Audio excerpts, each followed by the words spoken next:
जरा एक पल के लिए सोचिए, अगर आपके पास सिर्फ 3 छोटे से सिक्के हो और उन 3 सिक्कों से आप अपनी जिंदगी की सबसे बड़ी खुशी खरीद सकते हो, आप क्या खरीदेंगे? मिठाई, खिलौना या कुछ ऐसा जो किसी और की मुस्कुराहट बन जाए? आज की कहानी सिर्फ एक बच्चे की कहानी नहीं है। ये कहानी है समझ की, प्यार की और उस मासूम फैसले की जो बड़े बड़ों को भी छोटा कर देता है।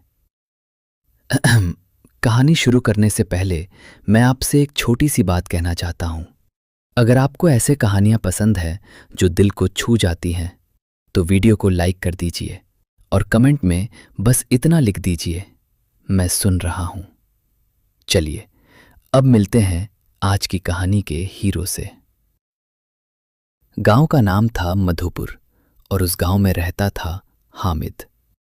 हामिद सिर्फ 4 साल का था, लेकिन उसकी जिंदगी बहुतों से ज्यादा समझदार हो चुकी थी। उसके माँ बाप इस दुनिया में नहीं थे। वो अपनी दादी अमीना के साथ रहता था। दादी के पास ना ज्यादा पैसे थे ना ताकत, पर प्यार भरपूर था। आज ईद का दिन था। गांव के सब बच्चे सुबह से तैयार हो रहे थे। किसी के हाथ में पैसे थे, किसी के सपनों में मेला। हामिद के पास सिर्फ 3 पैसे थे। दादी ने मुस्कुराते हुए कहा, बेटा मेला देख लेना, कुछ खा लेना। हामिद ने पैसे जेब में रखे और मस्जिद की तरफ चल पड़ा। नमाज के बाद सब बच्चे सीधा मेले की तरफ भागे। मेले में रंग ही रंग थे, झूले, मिठाई, खिलौने और बच्चों की हंसी। हामिद के साथ उसके दोस्त भी थे। कोई टॉय ले रहा था, कोई मीठी सेवियां, कोई रंग बिरंगी गुब्बारे। हामिद सब देख रहा था, पर कुछ खरीद नहीं रहा था। दोस्त हंसकर बोले, हामिद तुम कुछ लोगे नहीं? हामिद चुप रहा। वो आगे बढ़ता गया और एक दुकान पर रुक गया। वहां चिमटे रखी थी, लोहे की छोटी सी चिमटी। दादी रोटी बनाते वक्त इसी चिमटी से आग के अंगारे उठाती थी और अक्सर उसके हाथ जल जाते थे।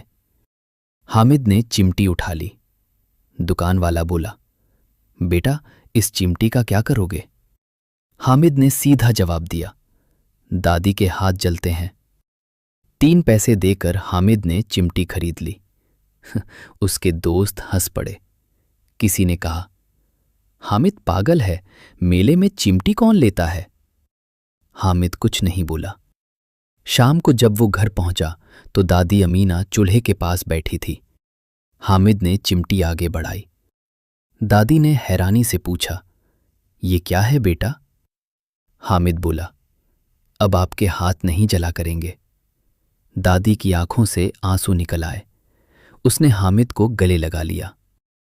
उस दिन हामिद ने ना मिठाई खाई ना खिलौना लिया, पर उसने ईद का मतलब समझ लिया, और शायद जिंदगी का भी। अगर इस पल आपके चेहरे पर थोड़ी सी भी नामी आ गई हो, तो शायद आप समझ गए होंगे इस कहानी का मतलब। और अगर आप चाहते हैं कि ऐसी कहानियां आप तक पहुंचती रहें, तो इस चैनल को सब्सक्राइब कर लीजिए।